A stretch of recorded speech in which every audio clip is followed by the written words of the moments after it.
All right, we've been discussing this year's GOP platform for the better part of the last couple of weeks. And, the question always comes up, why is a party platform so important?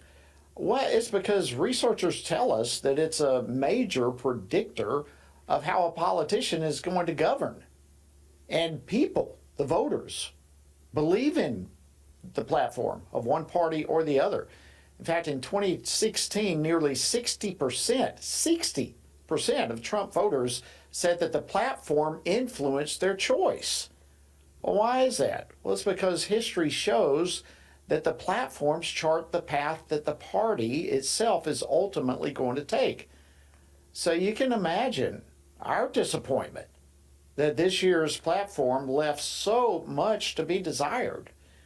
Well, joining me now to discuss what's missing in the realm of religious liberty in particular is Arielle Del Turco.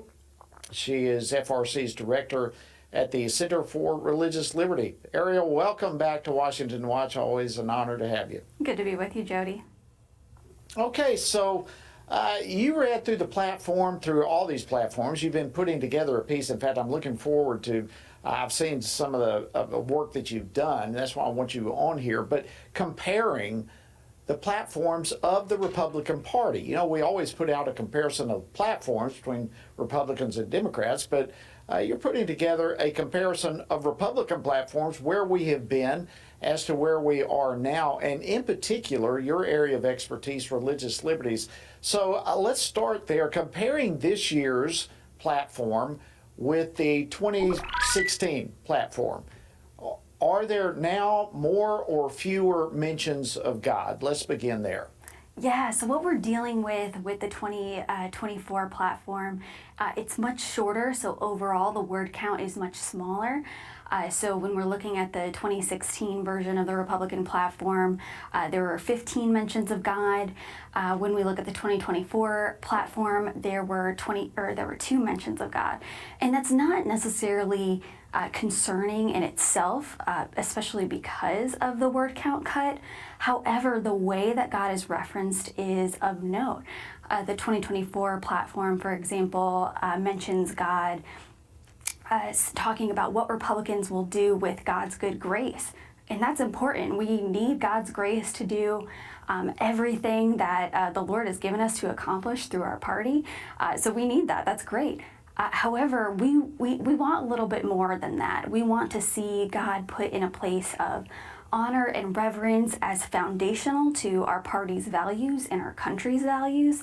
And ultimately, we want to see, ideally, God recognized as the creator in our platform and recognized as the source of our rights. That type of language was missing in the 2016 platform, but it's a good reminder for us as Republicans that these ideas need to keep us rooted, whether it's in the platform or not. Well, the work that you've come out with, I've got it here on my computer. It's fascinating, and the comparison is so clear to see where we've been as to where we are. Let's talk about the First Liberty, First Amendment. How did this year's platform do in talking about enunciating the GOP's stance on First Liberty? Well, this is an area where the 2024 platform did pretty well as far as issues that social conservatives care about. The religious freedom language is pretty good. It talks about how religious freedom isn't something that's confined to houses of worship. It's something that is a part of our everyday lives. And it says that Republicans are committed to defending that right. So that's great. It also talks about, which is interesting, a federal task force to look into anti-Christian bias. That's something we've never seen before in our country's history, and it's something President Trump has already talked about on the campaign trail. So I think that's something that we can look forward to as conservatives and as people that do care about religious freedom and care about the discrimination that might be happening against Christians. Was there anything missing on this part that kind of raised a caution flag for you? Yeah, things that were missing that were in the 2016 version of the Republican platform included things like the First Amendment Defense Act, which is a bill that we support.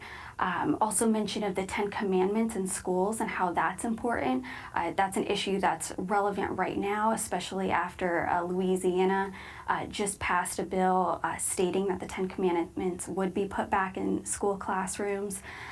But overall, we even could have seen more criticism of the Biden administration and what they're doing on religious freedom. We're living under a Democratic administration right now that is prosecuting pro-lifers who are singing hymns outside of abortion facilities. We see an administration that is pretty silent as churches continue to be targeted and attacked with vandalism and arson. So there are a host of religious freedom problems right now that the Biden administration is either not addressing or they're the perpetrators in the violation of religious freedom. We didn't see many mentions of that, and frankly, we could have. Arielle, would you be able to hold over for? I want to ask you about this issue of international religious freedom and how that issue stacks up in this platform compared to previous platforms. Will you be able to come back for just a couple of minutes in our next segment after the break? Absolutely. Arielle, thank you for staying over a few moments for the break. As we're talking about the platform here and specifically your area of expertise with religious liberty, religious freedom, I'm curious about this year's platform as it relates to the field of international religious freedom compared to previous platforms. Can you bring us up to speed on that? Well, sadly, the 2024 platform doesn't mention international religious freedom at all. There was a section on it in the 2016 platform, so this is disappointing to see. And frankly, it's a little surprising to see that it's not mentioned in the current platform, especially because the Trump administration was such a great advocate for religious freedom around the globe, especially under Secretary of State Mike Pompeo.